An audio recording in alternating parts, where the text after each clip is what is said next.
নমস্কার বন্ধুরা, আজকে করব হচ্ছে হাঁসের ডিমের ঝোল নতুন আলু কড়াইশুঁটি দিয়ে। ডিম আর আলু আমি সেদ্ধ বসিয়ে দিয়েছি। এ দেখো সাথে একটু নুন দিয়ে দিলাম, তাহলে ভালো সেদ্ধ হবে, নুন ঢুকবে।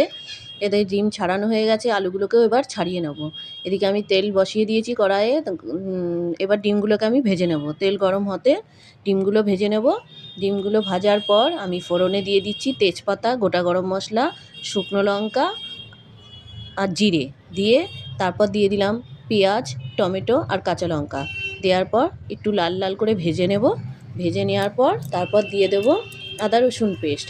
আদা রসুন পেস্ট দেওয়ার পর কিছুক্ষণ ভেজে নেব, কাঁচা গন্ধটা যাতে চলে যায়। তারপরে দিয়ে দিলাম হলুদ গুঁড়ো, লঙ্কা গুঁড়ো, জিরের গুঁড়ো দিয়ে মশলাটাকে একটু ভালো করে কষিয়ে নেব। কষিয়ে নেওয়ার পর দিয়ে দেবো হচ্ছে গিয়ে আলুগুলো, সেদ্ধ আলুগুলো দেওয়ার পরেও মশলাটাকে একটু কষিয়ে নেব, যাতে আলুগুলোর মধ্যে একটু মশলাগুলো ঢুকতে পারে। তারপর দিয়ে দিলাম গরম জল দিয়ে আরেকটু ভালো করে আলুগুলোকে কষিয়ে নেব। এরপর দিয়ে দিলাম কড়াইশুঁটি। এই অবস্থায় কড়াইশুঁটি দিলে কড়াইশুঁটি ভালো সেদ্ধ হয়ে যাবে। তারপর ভাজা ডিমগুলোকেও কষানোর মধ্যে দিয়ে একটু কষিয়ে নেব। ভাজা ডিম কষিয়ে নিলে ডিমগুলোর মধ্যেও মশলাগুলো ভালোভাবে ঢুকতে পারে। এই যে এবার দিয়ে দিলাম, কষিয়ে নিচ্ছি। কষানোর পর এই যে দিয়ে দিলাম গরম জল দিয়ে এবার আমি তরকারিটাকে ফুটতে দেবো। 5 থেকে 10 মিনিট রাখবো গ্যাসে। এই দেখো আমার হয়ে গেছে হাঁসের ডিম। এবার সবার শেষে দিয়ে দিচ্ছি গরম মশলা আর একটু ঘি দিয়ে কিছুক্ষণ ঢেকে রাখবো।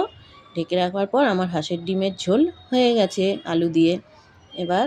এবার রাতের ডিনারে আমি এটা বানিয়েছিলাম। এবার আমরা খেয়ে নেব।